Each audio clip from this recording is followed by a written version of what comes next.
like a buttercup. You're a Barbie doll. Show them all what I'm made of. Strut down the hall.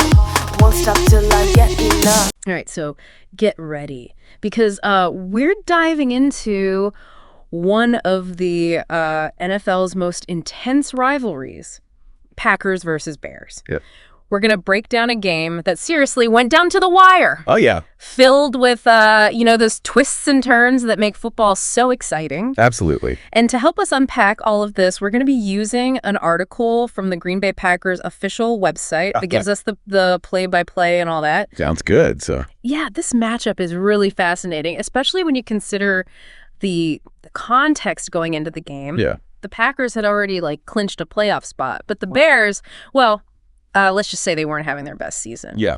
Rough season. On paper, it might have looked like a low-stakes game, right? Right. But rivalries, they have a way of throwing all predictions out the window. Oh, for sure. You know, and you never know what's going to happen with the Bears and the Packers. Never know. So let's set the stage here. Okay. Packers are going into this game on a roll playoff slot secured, looking to keep that momentum going. And But the Bears, on the other hand, are riding a 10-game losing streak. oof. Yeah, that's got to hurt. Soaked. But that's where the rivalry factor really kicks in, I think. It's like this jolt of energy for the underdog. Yeah. They might not have a lot to play for as far as standings go. Right. But beating the Packers, that's a victory in itself. Huge bragging rights. Huge. Yeah, And they came out swinging in this one. they did. First quarter Bears score on this trick punt return. Oh, wow. 94-yard touchdown. What? I mean, nobody saw that coming. I mean, it really just highlights how special teams can completely change the momentum of a game in an instant. Totally. You think you're settling in for a defensive battle, and bam, suddenly the underdogs are in the lead. Crazy. Just pure excitement. And then things went from bad to worse for the Packers. Oh, no. Jordan Love, their starting QB, leaves the game with an elbow injury. Ouch. And then star receiver Christian Watson is carted off the field with a knee injury. Oh, man, that's brutal. It was brutal. That's when the game takes on a whole new level of, intrigue, I think. Because enter backup QB Malik Willis. Right. He's suddenly thrust into the spotlight. Right. He's carrying the weight of the team and the rivalry on his shoulders. For sure. His performance becomes a key storyline to follow. It does. And amidst all of this drama, Yeah. Josh Jacobs continues to shine. Oh, yeah. He scores a touchdown and extends his franchise record to 8 straight games with a rushing TD. Wow. So talk about individual brilliance. Yeah, it's a good reminder that even within the larger narrative of the game, you have these individual stories of achievement and perseverance. So even when the team is struggling, you see players like Jacobs stepping up and making their mark. For sure. But it wasn't all smooth sailing for the Packers, though. Oh. They had multiple scoring opportunities in the second half, Okay. but couldn't capitalize. Oh, no. Missed field goal fumbles in the red zone. Oh, yeah. It's those missed opportunities that often make the difference in a close game. Oh, absolutely. You can see the pressure mounting with each missed chance. Oh, yeah. It affects decision-making and execution. It becomes as much a mental game as a physical one. Right. And then we get to the fourth quarter. Okay. And it's pure chaos. Buckle up. Malik Heath makes a spectacular 41-yard catch to set up Emmanuel Wilson for a touchdown run. Whoa. And with less than a minute remaining, the Packers take their first lead of the game, Oh, wow. thanks to a 55-yard field goal by Brandon McManus. I mean, the tension must have been palpable. I bet. It's those back and forth moments that make football so captivating. Absolutely. You're glued to your seat, not knowing which way it's going to go. Totally. But the Bears weren't done yet. Oh, no. They mount one last drive, and it all comes down to Cairo Santos and a 51-yard field goal attempt. Wow, can you imagine the pressure on that guy? Oh, my gosh. A walk-off field goal to win a rivalry game? I know. Talk about a storybook ending. Oh, my gosh. And the contrasting emotions, the elation of the Bears snapping their losing streak against their biggest rivals. Right. And the agony of the Packers, seeing a seemingly secure win just slip away. Yeah, and he nails it. He does. Bears win 24-22. Wow. Snapping their 11-game losing streak against the Packers and ending their season on a high note. Yeah. For the Bears, this win was about more than just, a single victory. Right. It was a statement. It gave them a glimmer of hope for the future. They showed resilience. Right. They proved they could compete with the best, and they finally broke that long drought against their arch rivals. But what about the Packers? Right. They head into the playoffs as the number 7 seed. Okay. facing a tough matchup against the Eagles. Does this loss raise any red flags for you? It definitely raises some questions.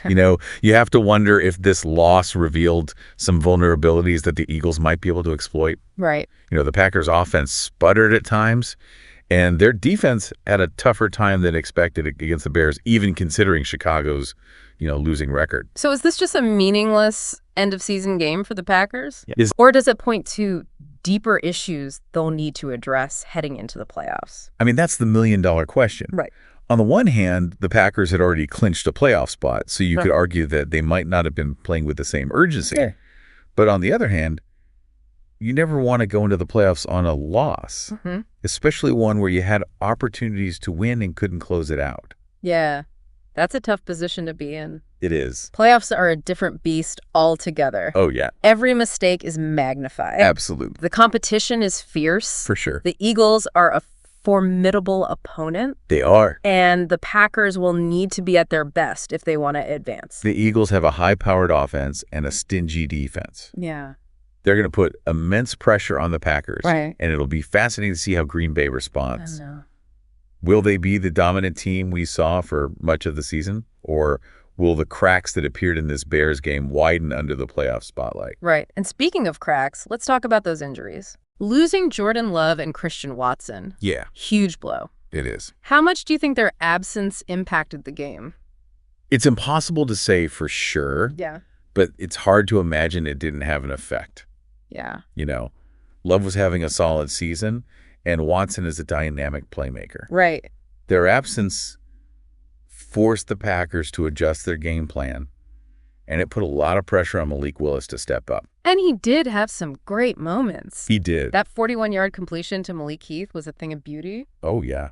But you could also see that he's still developing as a quarterback. He is. Made a few rookie mistakes that ultimately cost the Packers. Yeah, it's a valuable learning experience for Willis, though. I think so, too. He was thrown into a high-pressure situation and got a taste of what it takes to compete at the NFL level. Yeah. It's not easy to come off the bench and lead your team to victories, especially against a rival in a hostile environment. Definitely a trial by fire. It was. But hey, he showed flashes of brilliance. He did. And that's something to build on. Exactly. This game was a microcosm of the Packers' season. Yeah. Highs and lows, moments of brilliance and moments of frustration. Right. They have the talent to make a deep playoff run. For sure.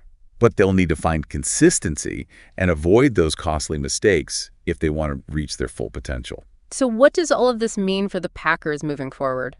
I think it's a wake-up call. You know? It's a reminder that they're not invincible and that they need to be at their best every time they step on the field. Right. They have a tough road ahead in the playoffs, but they're also a resilient team that has overcome adversity before.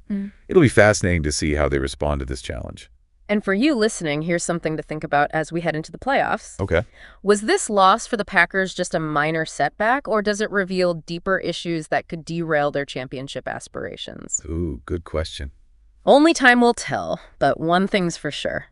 The Packers' journey through the playoffs is going to be captivating, and we'll be here to break it all down for you every step of the way. It's going to be a wild ride, and we can't wait to see how it all unfolds. So buckle up and get ready for some postseason football. Yeah. Now let's shift gears a bit and focus on some of the individual performances that stood out in this game. And let's shift gears a bit and focus on some of the individual performances that stood out in this game. Even in a loss, there were some bright spots for the Packers. Right. Josh Jacobs' record-breaking touchdown run was incredible. Oh, yeah, absolutely. To extend his franchise record to 8 straight games with a rushing touchdown. I know. That's a testament to his consistency and nose for the end zone. Yeah. Even when the Packers' offense as a whole was struggling, Jacobs found a way to make a significant impact. Right. They're going to need him at his best in the playoffs. For sure. And we can't forget about Malik Heath stepping up when the Packers needed him most. Yeah. That 41-yard catch was a thing of beauty. He was definitely a bright spot. It'll be interesting to see how he develops and what role he might play in the playoffs, especially if Watson is out for an extended period. Yeah. So stepping back and looking at this game as a whole, what are your key takeaways? Well, I think this game was a reminder that anything can happen in the NFL, especially in a rivalry game. Oh, yeah. The Bears, despite their struggles all season, found a way to pull off the upset. They played with passion, they executed their game plan, and they capitalized on the Packers' mistakes. Right. And for the Packers, it was a bit of a reality check heading into the playoffs. Exactly. They can't afford to overlook any opponent. Right. And they need to be prepared for anything. They have the talent to make a deep playoff run, but they'll need to play with more consistency and avoid those self-inflicted wounds if they want to reach their ultimate goal. Well said. So for you listening, here's something to ponder as the playoffs unfold. Was this loss just a blip on the radar for the Packers or a sign of deeper issues that could derail their championship aspirations? Only time will tell, but one thing's for sure, the Packers' journey through the playoffs is going to be captivating, and we'll be here to break it all down for you. It's going to be an exciting ride. Buckle up and get ready for some incredible postseason football. This has been The Deep Dive signing off. Until next time, keep exploring, keep learning, and keep diving deeper. Sound the alarm. I'm coming up. We'll have the ball. I'm sweet like a buttercup. You're Bobby doll. Show them all what I'm made of. Strut down the hall. Won't stop till I get enough.